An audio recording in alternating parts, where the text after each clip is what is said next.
JNU ਦੇ ਵਿੱਚ ਜੋ ਘਟਨਾਕ੍ਰਮ ਹੋਇਆ ਉਹਦੇ ਵਿੱਚ ਇੱਕ ਵਿਦਿਆਰਥੀ ਸਨ ਅਨਿਰਵਾਨ ਭੱਟਾਚਾਰਿਆ, ਜਿਨ੍ਹਾਂ ਦੇ ਉੱਤੇ ਵੀ ਰਾਜਧਰੋਹ ਦੇ ਜਿਹੜੇ ਚਾਰਜ ਲੱਗੇ ਨੇ। ਅੱਜ ਸਾਡੇ ਨਾਲ ਨੇ ਉਹ ਸੂਈ ਸਵੇਰ ਦੇ ਸੱਜਣਾ ਦੇ ਅਸੀਂ ਸਰਮੁਖ ਕਰ ਰਹੇ ਹਾਂ, करांगे उन्होंने नाल गलबात। सबसे पहले तो हम आपके बारे में जानना चाहते हो, शायद बंगाल से हो आप, आपका किस तरह का पारिवारिक पिछोकड़ है, फिर कैसे यहाँ तक का सफ़र हुआ जेएनयू तक का, वो हमारे श्रोताओं को बताइए। देखिए, मेरे मम्मी पापा बनारस से हैं।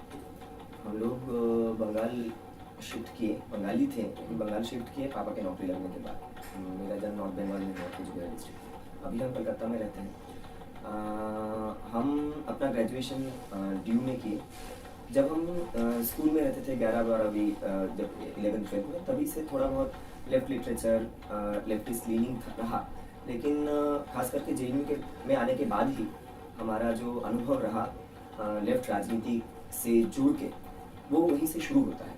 और अभी तो करीब 8-9 साल का सफ़र हम तय किए हैं और पीएचडी के लास्ट ईयर में 3-4 महीने में मुझे पीएचडी सबमिट करना है। इसी के बीच एक्चुअली लास्ट सेमेस्टर में मेरे साथ ये सारी चीज़ें हुई हम लोगों के साथ। तो अभी उससे हम जूझे हैं, लेकिन अभी एक और चीज़ से जूझना है, तो वह 3 महीने में मुझे पीएचडी खत्म करना है।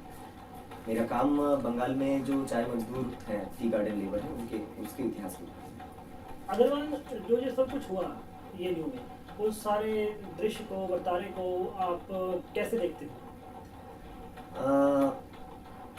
दो तरीके से इसको देखा जाना चाहिए। एक जेएनयू का एक स्पेसिफिसिटी है, वो ये है कि जेएनयू में जो राजनीति है, खास करके लेफ्ट डेमोक्रेटिक अम्बेडकराइट राजनीति है, जो बराबर से ही जो सत्ताधारी जो रूलिंग क्लासेस है, उनका तमाम सारे जो ब्राह्मणवादी, हिंदुत्ववादी, प्राइवेटाइजेशन की नीतियां हैं, उसके खिलाफ मुखालफत किया है, इसके खिलाफ आवाज़ उठाया है। इसका एक लंबा लेगेसी रहा है, एक लंबा इतिहास रहा है। इसी के चलते मुझे नहीं लगता है कि ये 9 फरवरी का घटना ऐसा नहीं है कि 9 फरवरी को के लिए ही हुआ।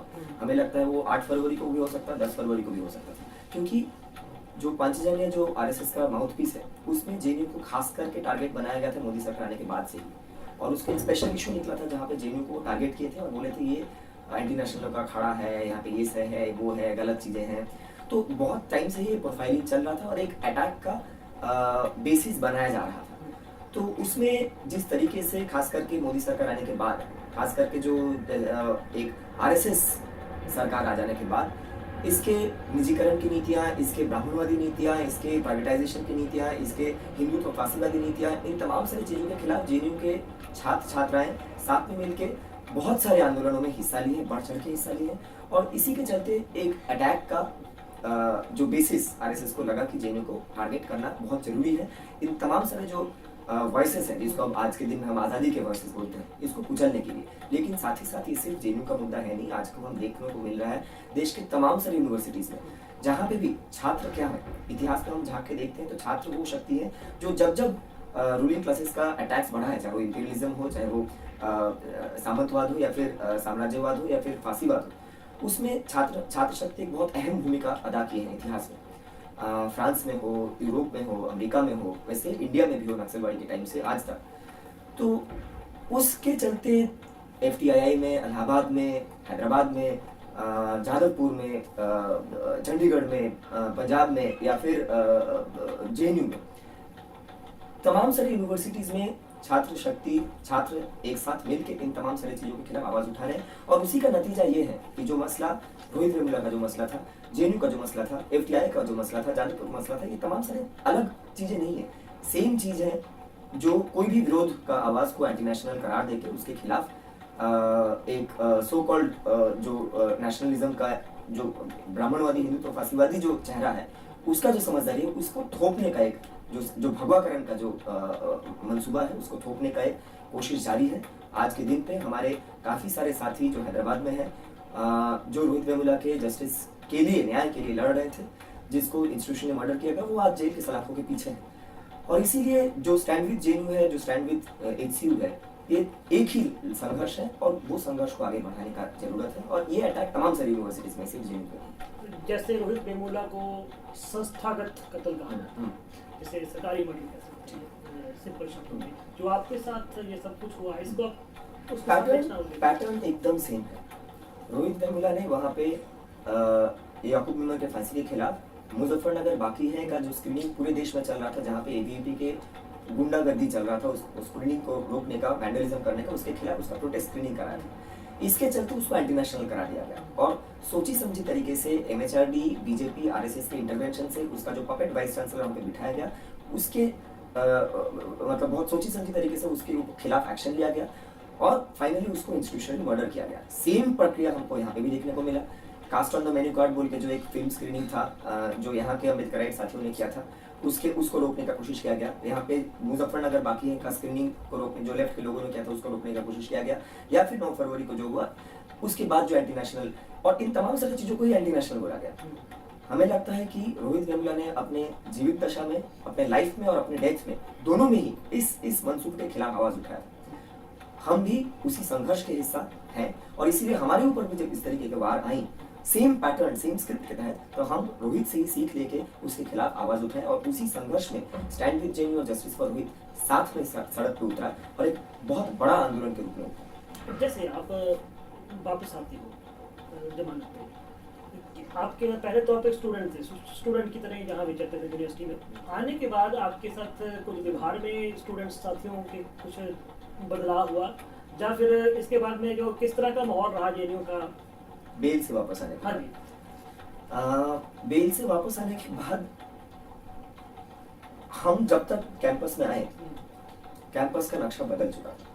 एक बहुत ही आमूल परिवर्तन पिछले 1.5 महीने में ये कैंपस के टीचर्स, कैंपस के स्टूडेंट्स साथ में मिलजुल के एक बहुत बड़ा आंदोलन तब तक खड़ा कर दिया। हमें लगता है एक फिर से, ये सिर्फ जेएनयू की बात नहीं, देश के तमाम सारे हिस्सों में सारे जनवाद पसंद लोग हमारे साथ में हैं। जेएनयू के तमाम सारे teachers across all political spectrum, जो तमाम सारे शेड्स हैं पॉलिटिक्स के, और छात्र साथ में आए। और हमें लगता है कि एक चीज जो लेनिन ने कहा था कि sometimes years go by and nothing happens and sometimes in days decades happen, यानी सालों बीत जाती है, कुछ नहीं होता है, लेकिन कभी कभी कुछ दिनों में दशक घट जाते हैं। तो हमें लगता है कि पिछले कुछ दिनों में कई दशक घट गई हैं और उससे जो एक यूनिटी हम जब आए हमको देखने को मिला, जिस जज्बे के साथ, जिस खुशी के साथ हम लोगों को इस कैंपस में रिसीव किया गया, हम उस चीज को देख के हमें और हौसला मिलता है। हमें लगता है कि ये संघर्ष, जो छोटी छोटी बैटल्स शायद हम जीते हैं, लेकिन जो वॉर है उसको अभी भी जीतना बाकी है और वो जंग, फासीवाद के खिलाफ वो संघर्ष और भी तेज होगा, इसी उम्मीद के साथ में। ये जो देशभक्ति बनाम देशद्रोही की बहस चली है, किस तरह परिभाषित करोगे? देशभक्त कौन है, राजद्रोही कौन है, इसको आप किस तरह परिभाषित? पहली बात तो ये है कि देश क्या है। हमें लगता नहीं कि देश एक टेरिटरी है सिर्फ, मुझे लगता है देश उसके जनता से बनती है। देश मतलब उस देश की जनता, देश की जनता डिसाइड करता है देश क्या है। तो अगर देश जनता से बनती है तो फिर इस देश की दबे कुचले जनता के बारे में बात करना, इस देश के दलितों के बारे में बात करना, इस देश के किसानों के बारे में बात करना, इस देश के जो फार्मर सुसाइड हो रहे हैं, जो भुखमरी चल रही है, उसमें देश के मजदूरों के बारे में बात करना, दलितों के बारे में, मुसलमानों के बारे में, अल्पसंख्यकों के बारे में, किसानों के बारे में, मजदूरों के बारे में, अगर इन महिलाओं के बारे में, अदर ऑपरेस जेंडर्स के बारे में, अगर इन लोगों के लिए बात करना, इन लोगों के हित के लिए बात करना, इन लोगों के कॉन्स्टिट्यूशनली गारंटीड राइट्स के लिए बात करना अगर देशद्रोह है, तो फिर हमें नहीं लगता है कि उसमें मतलब उसमें हम देशद्रोही बनते हैं। हमें लगता है कि हम विद्रोही जरूर है, लेकिन देशद्रोही तो डेफिनेटली नहीं। संविधान बीजेपी के तो आप कहते हैं कि एक बहुत बड़ी ऐसी चीज है जो कि लोकहित में नहीं है। आपके तस्वीर में किस तरह का राज है, किस तरह का मॉडल है आपके दिमाग में, या आप किस तरह का मुआशरा समाज चाहते हो? जैसे कि हमने कहा कि एक जमहूरियत जहाँ पे 77% लोग 20 रुपए से कम आमदनी में दिन में गुजारा कर रहे हैं, एक ऐसा देश जहाँ पे दलितों का, आदिवासियों का, महिलाओं का एक लाइफ ऑफ डिग्निटी नहीं है, एक ऐसा देश जहाँ पे इस देश के सबसे जो पिछड़े आदिवासी हैं उनको खदेड़ के जो बहुराष्ट्रीय कंपनी है उनके हाथ में खनिज संपदा को बेच देने के लिए जो OLX राज है, शिक्षा बेच देना है, हेल्थ बेच देना है, खनिज संपदा बेच देना है, क्योंकि इस देश में सब कुछ बिकता है। तो ये अगर देशभक्ति का परिभाषा है, इसके खिलाफ जाके इस देश में सही मायने में, क्योंकि संविधान में कुछ कुछ चीजें लिखी हुई हैं, जैसे सेकुलरिज्म, डेमोक्रेसी, सोशलिज्म, सॉवरेनिटी, ये तो सिर्फ कुछ शब्द नहीं है, कुछ वर्ड्स नहीं है, ये आइडियाज हैं और अगर इन आइडियाज को, अगर ये आइडियाज है तो उस आइडियाज को सिर्फ एक जगह पे लिखा रहने से नहीं होता है, उसको समाज में ढालना पड़ता है। बात है कि जब संविधान भी पेश किया गया, अम्बेडकर ने क्या कहा था कि हम एक ऐसी कॉन्ट्रडिक्शन, एक ऐसी विडंबना, एक ऐसी मतलब एक ऐसे समय में जा रहे हैं जब पॉलिटिकल इक्वालिटी, समानता किताब में तो है लेकिन समाज में नहीं है। इसीलिए जब तक वो ये कॉन्ट्रडिक्शन रहेगा तब तक ये संघर्ष जारी रखना जरूरी है। और यही हमारा संघर्ष है कि इस देश में सही मायने में जमहूरियत हो, इस देश में सही मायने में सेकुलरिज्म हो, इस देश में सही मायने में सॉवरेनिटी हो। इस एक ऐसा देश हम हमारे कल्पना में है जहाँ पे मतलब जेल की जरूरत ना पड़े, जहाँ पे सारे लोग, स्टेडियम का पेट्रियोटिज्म नहीं है, जहाँ पे सही मायने में लोग freely with justice, peace and justice जी सके, जहाँ पे दलितों का हक हो, महिलाओं का हक हो और किसान मजदूरों का हक हो।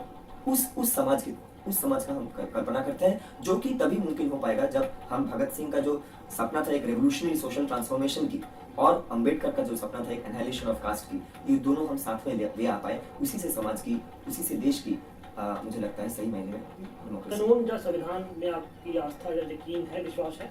मैं 3 शब्द इकट्ठे बन रहा हूँ। हाँ, हमें लगता है कि इस देश में अगर कानून की भी बात कर ले, हमें पता है कि बाथाने टोला की जो तमाम सारे दलितों को वहाँ पे कत्लेआम किया गया, लेकिन उसका रणवीर सेना का जो लोग वो किए उनको एक्विट कर दिया गया, सुंदरू के लोगों को एक्विट कर दिया गया। तमाम सारे इंक्वायरीज के बाद भी मुंबई राइट्स में या गुजरात के दंगों में या मुजफ्फरनगर के दंगों में जो लोग इस दंगों को अंजाम दिए वो लोग खुले घूम रहे हैं। हमें लगता है कि इस तरीके के कई जजमेंट्स आए हैं। हमें लगता है कि सही मायने में जन आंदोलनों से ही कुछ जो सही जजमेंट्स भी आए हैं, वो जन आंदोलन में डेमोक्रेटिक एक्टिविस्ट का जो संघर्ष है, जनवाद पसंद लोगों का जो संघर्ष है, उस संघर्ष का नतीजा जजमेंट्स में भी रिफ्लेक्ट किया है और कुछ अच्छे जजमेंट्स भी आए हैं। तो हमें लगता है कि कानून और समाज अलग नहीं है। अगर समाज में एक विद्रोह है, अगर समाज में कॉन्शियसनेस है, तो वो कानून को अफेक्ट करता है। लेकिन अगर वो नहीं है, कानून कई बार काफी सारे गलत फैसले लेते हैं। अगर जो सही फैसले भी होते हैं, वो जन आंदोलन का ही देन है, जो उस सही फैसलों के लिए कानून मतलब जुडिशरी के ऊपर वो दबाव बना पाता है। जैसे सलवाजुद्दीन के ऊपर जो जजमेंट आया, वो इस देश के जनवाद पसंद लोगों की बहुत लंबी संघर्ष का नतीजा है। ऐसे कई कानून जो है जैसे 377 उसके खिलाफ संघर्ष जारी है और हमें उम्मीद है कि इन जन आंदोलनों की वजह से शायद ऐसा कानून भी बदलेगा, आफ्स्पा जैसा कानून भी हटेगा, कोटा जैसा, यूपीए जैसा कानून भी हटेगा। तो हमें नहीं लगता है कानून एक जगह पे है और समाज एक जगह पे है। हमें लगता है कि समाज के आंदोलनों से ही कानून में बदलाव आता है। एक सवाल मैंने उमर से भी पूछा था कि नरेंद्र मोदी के आने के बाद जो घटनाएं घटी हैं, युवा अनाथा मूर्ति से शुरू कर लीजिएगा, जेएनयू, भारत माता, आगे मतलब नहीं क्या होगा, इस सब को आप किस तरह जोड़ते हो लड़ी को? देखिए, जैसे कि हमने कहा कि मोदी सरकार खास करके आने के बाद, ऐसा नहीं है कि मोदी सरकार को मतलब क्वालिटेटिवली बहुत अलग है, लेकिन उसका एक आइडियोलॉजिकली ड्रिवन है, आरएसएस ड्रिवन है, इसीलिए उसका अटैक का इंटेंसिटी काफी ज्यादा है। ऐसा नहीं है कि कांग्रेस के जमाने में कुछ हुआ नहीं, 84 का कांग्रेस के जमाने में हुआ था, बाटला हाउस कांग्रेस के जमाने में हुआ था, और भी तमाम सारी चीजें आफ्स्पा यूपीए कांग्रेस के जमाने में लगा था। लेकिन आरएसएस की सरकार आने के बाद डेफिनेटली एंटी नेशनल यानी देशद्रोह का जो बाउंड्री है ये काफी एक्सपेंड किया है। जो भी, चाहे वो केजरीवाल से लेकर राहुल गांधी से लेकर निवेदिता मेनन जो हमारे प्रोफेसर हैं, वहां से लेकर उमर और मैं तक, कोई भी एंटी नेशनल हो जाते हैं, कन्हैया तक एंटी नेशनल हो जाते हैं। तो जो भी विद्रोह करेगा, जो भी आवाज उठाएगा मोदी सरकार के खिलाफ, वो एंटी नेशनल बन जाता है। बात यह है कि मैं एक सत्य घटना पे आधारित अगर एक कहानी बताऊं, तो एक समय पे जंगल में एक अचानक अफवाह फैली कि सारे हाथी एंटी नेशनल है, उसको पकड़ा जा